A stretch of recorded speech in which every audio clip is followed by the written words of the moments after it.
social occasions, always in the presence of a number of other people, but there isn't a single shred of credible evidence nor a single credible witness to the fact that there was any intimacy between them. And how do we establish this, Brian? We line up on one side of a page the whereabouts of Robert Kennedy during his tenure as Attorney General, and on the other side of the page we can line up where Marilyn Monroe was. It's very difficult to conduct an affair from 8,000 miles distance. What about JFK?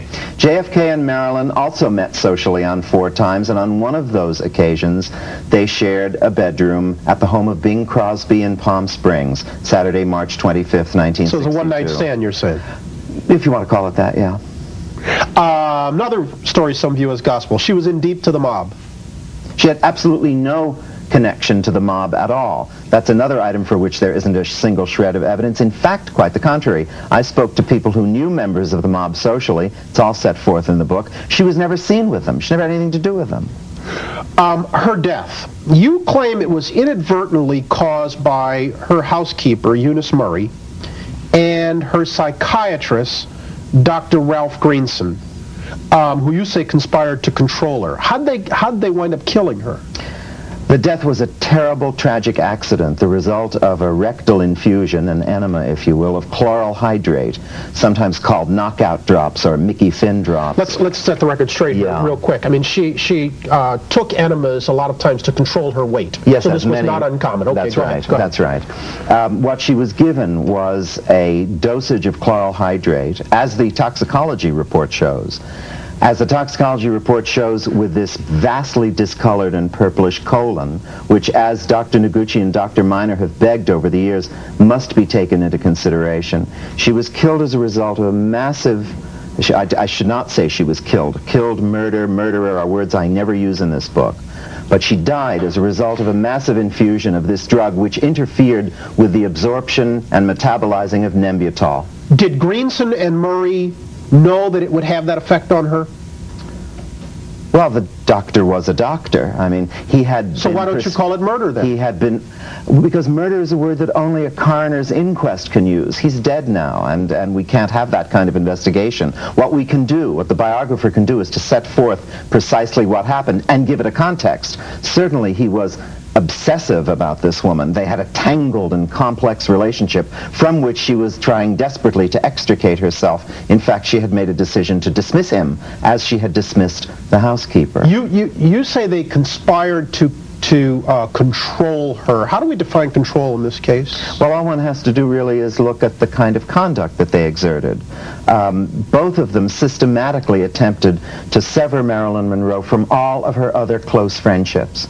They asked her, in fact required her, the doctor required her to dismiss some of her closest friends. Ralph Roberts, for example, a man who was like a brother to her, said, you know, there's only room for one Ralph in your life, and that's me. We have this direct from Marilyn herself. This is a tactic of a psychiatrist that is dangerous in a therapeutic relationship and absolutely lethal in any other. So it's a tangled and difficult and dreadful relationship to try to chronicle. Another claim she had problems and was addicted to drugs and booze. Marilyn Monroe was not an alcoholic. In fact, she could not take strong drink. She could take an occasional sip of champagne. She was one of these people, in fact, who reacted very badly to liquor. She was not a pill-popping addict. She never took amphetamines, for example, uppers. She had a problem with sleeping pills, as did and do many people, indeed, in Hollywood. What needs to be said is that Marilyn Monroe was a decent and honorable woman who was not a woman of easy virtue, and as a matter of fact, who was never a sexual plaything to be passed around for anyone. This, I think, has to do with male sexual fantasies about a beautiful, sexy blonde, believing that she can't possibly be any good or any, decent human being. In fact, she was witty. In fact, she was intelligent. She was loyal. She spent her whole life making a series of moves in which she tried to better herself, to struggle against a difficult childhood and against almost impossible odds of being typecast as a sex symbol in Hollywood. And it should be noted you didn't begin this as a fan, even though you wound up one. Right. The book is Marilyn Monroe, the biography. Donald Spoto, thanks very much. The Los Angeles District Attorney reopens the investigation into Marilyn Monroe's death in 1982, 20 years after the fact, when Time and Again continues.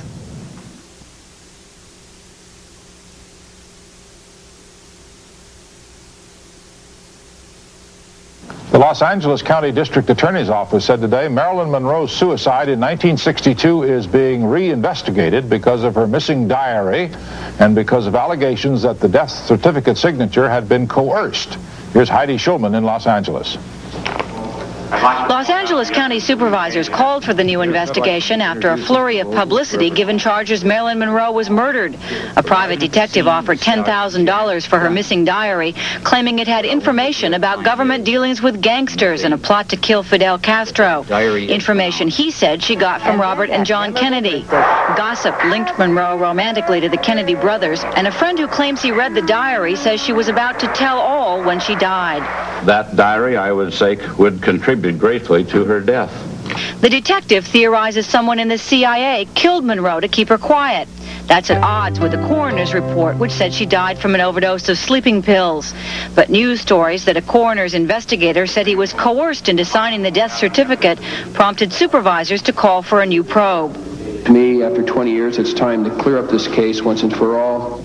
An assistant district attorney is reviewing the information in the case, but he says that 20 years after Marilyn Monroe's death, it is so stale it would take huge resources to uncover anything new. Heidi Schulman, NBC News, Los Angeles. And nothing new was discovered, although speculation surrounding Monroe's death continues to this day. The late actor Robert Mitchum never had to speculate about Marilyn Monroe. He was a close and trusted friend who had known her since, well, let's hear Mitchum tell the story to today's Gene Shalit in 1983. I loved her. We were very good friends. Funny girl. Really funny. And of course, I'd known her since she was about 15. How's that? When I was working at Lockheed, my shaper partner, Jim Doherty, was married to her. It was his wife. You were working at Lockheed on a big punch press or something? On a shaper. Shaping sheet metal. And Jim would show me pictures of his wife, and then we went to a Lockheed dance, and that's where I met her. And the guy in the next machine was married to Marilyn Monroe? He was my paper partner. We were in the same booth. She wasn't Marilyn Monroe then? No, Jim Doherty. She was about 15, I guess. Then I knew her ever after, and finally worked with her. She was a nice girl. I liked Marilyn. She was very fond of me. I was one of her trusted friends. And I was in New York, and she was here at the Waldorf Towers. And she called me up and wanted to talk to me. And I never got around to it. So, of course, the next thing I know, she's gone. And I saw Pat Newcomb down in Washington. And she was Mrs. Kennedy's secretary, I guess, at that time. And I had lunch with her, long lunch. And she said, Marilyn really wanted to talk to you. She really needed to talk to you. It made me feel great. Meanwhile, she had left us. First night she ever came over to my house, she came over with Nick Ray. It was like New Year's Eve. And she walked across the room to the fireplace. She'd taken her coat off, walked across the room to the fireplace, and turned her backside of the fireplace and lifted up her skirt, warm herself, tickled the hell out of the kids. But she did it with totally ingenuous, Remembering Marilyn in 1987, 25 years after her death, when we return in a moment.